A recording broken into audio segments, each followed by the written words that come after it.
Hi అండి, అందరు ఎలా ఉన్నారు? మేమైతే చాలా బాగున్నాము. మీరు ఎలా ఉన్నారు అనేది కామెంట్ సెక్షన్లో షేర్ చేయండి. అలాగే ఈరోజు వ్లాగ్లోకి వస్తే మాత్రానికి గోంగూర నిల్వ పచ్చడి అయితే ఇంట్లో ప్రిపేర్ చేసుకున్నాము. రెసిపీ అయితే ఏం షేర్ చేసుకోలేదండి, ఎందుకంటే చేసిందే ఫస్ట్ టైము. సో ఎలా వస్తుందో ఏమో అనేది తెలియదు టేస్ట్.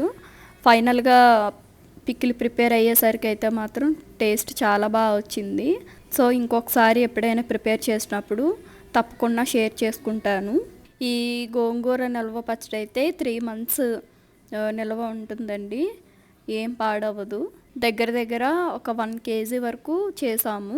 ఇప్పుడు మన వీడియో చూస్తున్నట్టయితే ప్లీజ్ ఒక లైక్ అయితే చేయండి. మీరు లైక్ చేయడం వల్ల మరికొంతమందికి మన వీడియో అనేది షేర్ అవుతుంది.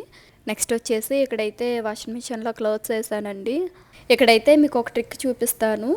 ఇదైతే నా ఓన్ ఐడియా అయితే కాదండి, ఇన్స్టాగ్రామ్లో రీల్స్ చూస్తుంటే నాకు ఈ ఐడియా కనిపించింది.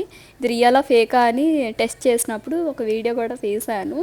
రియల్గానే జరిగింది. మన దగ్గర సాగిపోయిన రబ్బర్ బ్యాండ్స్ ఉంటాయి కదా, అవి పడేయకుండా హాట్ వాటర్లో వేసి బాయిల్ చేస్తే 1-2 seconds అది మన కొత్త రబ్బర్ బ్యాండ్ ఎలా అయితే ఉంటుందో అలా నార్మల్ స్టేజ్కి వచ్చేసింది.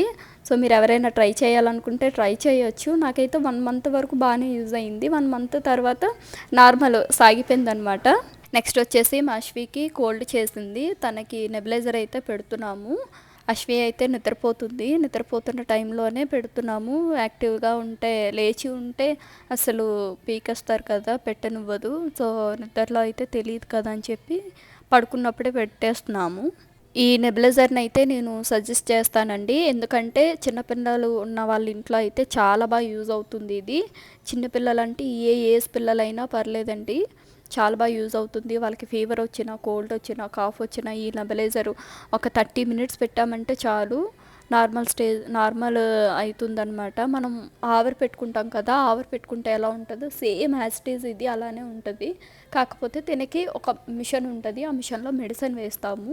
ఈ నెబులైజర్ ఎలా తీసుకోవాలి అని అడిగితే మాత్రం మనం ఓన్గా తీసుకోవడానికి లేదండి. డాక్టర్ దగ్గరికి వెళ్ళి డాక్టర్ని మనం అడిగితే మాకు ఇది కావాలి, నెబులైజర్ కావాలి అంటే డాక్టర్ కన్ఫామ్గా మనకి సజెస్ట్ చేస్తారు.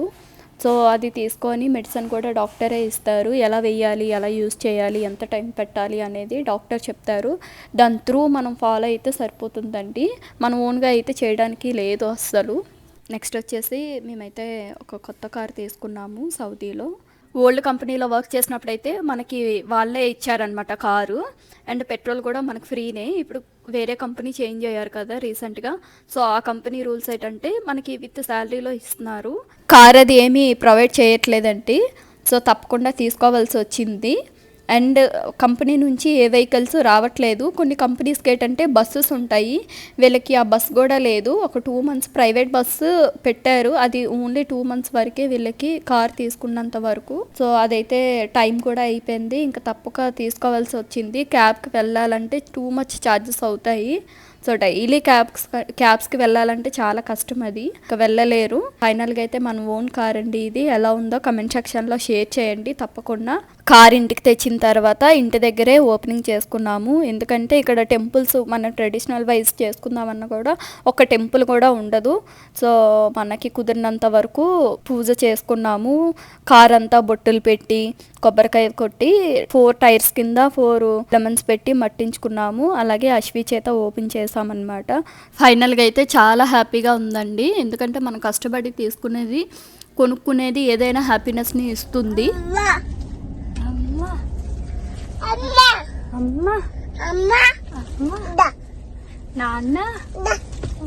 అలా కార్ తీసుకున్న రోజు అయితే బయటికి వెళ్ళి వచ్చాము.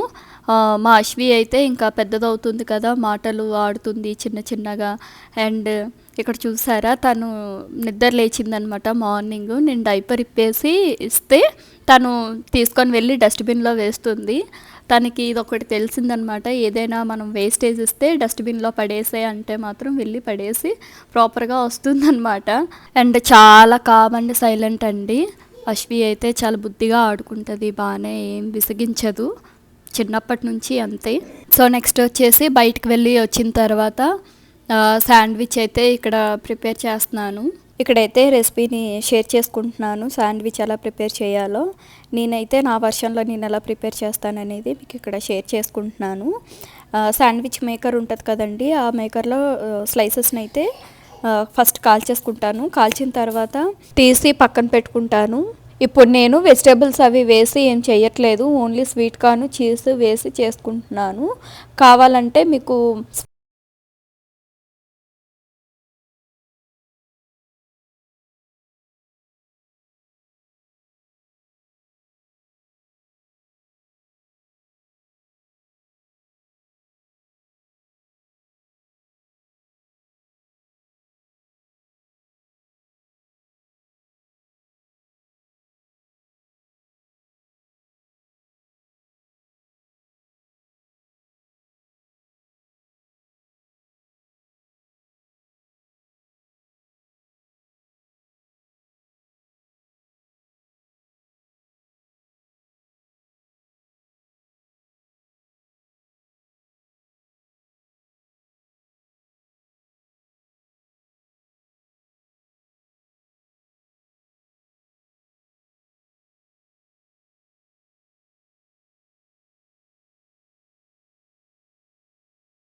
అలా నేను సింపుల్గానే ప్రిపేర్ చేసుకున్నాను.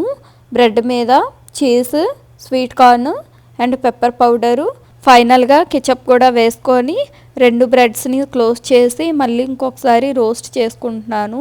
ఎందుకంటే చీజ్ అనేది మెల్ట్ అవ్వాలి కదా, సో అందుకే లైట్గా రోస్ట్ చేస్తున్నాను. మళ్ళీ ఎవరైనా ప్రిపేర్ చేసుకుంటే మాత్రం ఓన్లీ స్వీట్ కార్న్తోనే కాకుండా అందులోనే టమాటా, ఆనియన్స్ అండ్ క్యాప్సికమ్ వేసుకుంటే టేస్ట్ ఇంకా బాగుంటుంది. నేనైతే ఈరోజు సింపుల్గానే చేసేసుకున్నాను. నెక్స్ట్ వచ్చేసి నేను ముందు వ్లాగ్స్ పెట్టేటప్పుడు మీ పాపకి ఏం ఫుడ్ పెడుతున్నారు అనేసి 2-3 మెంబర్స్ అడిగారు. 1.5 ఇయర్ ఉన్న బేబీస్కి అయితే చాలా బాగా యూజ్ అవుతుందండి ఈ ఫుడ్ అయితే. నేనైతే ఎవ్రీడే ఆఫ్టర్నూన్ అయితే ఇదే ఫుడ్ ప్రిపేర్ చేస్తాను. ఆల్ మిక్స్డ్ వెజిటేబుల్స్ ప్యాకెట్స్ ఉంటాయి కదా, మనకి రెడీమేడ్లో ఎక్కడైనా దొరికేస్తున్నాయి. అవి తెచ్చి పెట్టుకుంటే మాత్రం చాలా బాగా యూజ్ అవుతుందన్నమాట పిల్లల ఫుడ్కి. అండ్ చాలా ఈజీ కూడా. అందులోనే carrot, beans, sweet corn, potato, కందిపప్పు, పెసరపప్పు, 3 మిరియాలు, ఒక 2 లవంగం, చిన్న దాల్చిన చెక్క వేసి వాటర్ వేసి నేను మెత్తగా బాయిల్డ్ చేసేస్తాను ఆ వెజిటేబుల్స్ని అయితే. మీకు కావాలంటే చిల్లీ పౌడర్ కూడా యాడ్ చేసుకోవచ్చు ఈ స్పైసెస్ని అవాయిడ్ చేసేసి. నేనైతే చిల్లీ పౌడర్ కానీ స్పైసెస్ కానీ ఇంకేం యాడ్ చేయనండి, వీటితోనే బాయిల్డ్ చేసి తనకి మెత్తగా పేస్ట్ చేసి పెట్టేస్తాను అనమాట. కొంచెం రైస్ కూడా యాడ్ చేస్తాను దీంతో పాటు. మీరు కావాలంటే ఎక్స్ట్రా వెజిటేబుల్స్ కూడా ఏమైనా ఉంటే వేసుకోవచ్చు.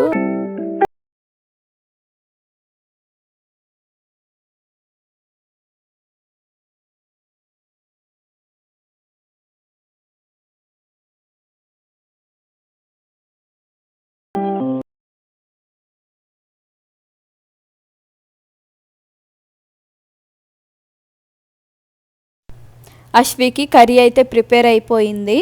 కొంచెం రైస్ తీసుకొని మిక్సీ జార్లో అండ్ ఏదైతే బాయిల్ చేసి పెట్టుకున్నామో ఆ కర్రీని కూడా మొత్తం వేసేసి, కర్రీ ఎక్కువ రైస్ క్వాంటిటీ తక్కువ తీసుకుంటానండి ఎవ్రీ టైము. ఏదైతే కర్రీ ప్రిపేర్ చేసుకున్నామో అదైతే మిక్సీలో వేసేసి మెత్తగా గ్రైండ్ పేస్ట్ చేసేసుకుంటానమాట నేను. మీరైతే మిక్సీ వేసుకోకపోయినా పర్లేదండి, మెత్తగా కొంచెం పిసికేసి పెట్టేసిన ప్రాబ్లం లేదు. అండ్ పప్పు గుత్తి అలాంటిది ఉంటుంది కదా, దాంతో స్మాష్ చేసేసిన ప్రాబ్లం లేదు. నేనైతే మెత్తగా ప్యూరీ లాగా చేసేస్తాను.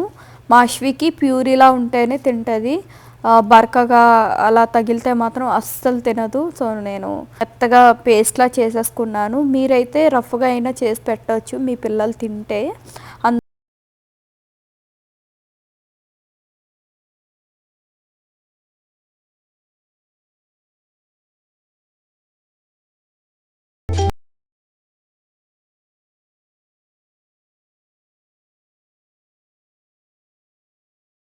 ఎవ్రీడే కంపల్సరీ పెరుగు అయితే పెడతానండి. హాఫ్ ఫుడ్ నార్మల్గా పెడతాను, రిమైనింగ్ అంతా కర్డ్ రైస్ పెడతానమాట. తనకి చాలా ఇష్టంగా తింటుంది ఈ ఫుడ్ అయితే.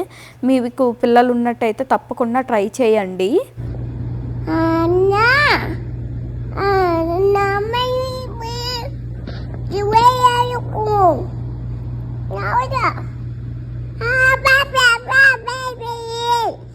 నాన్న నాన్న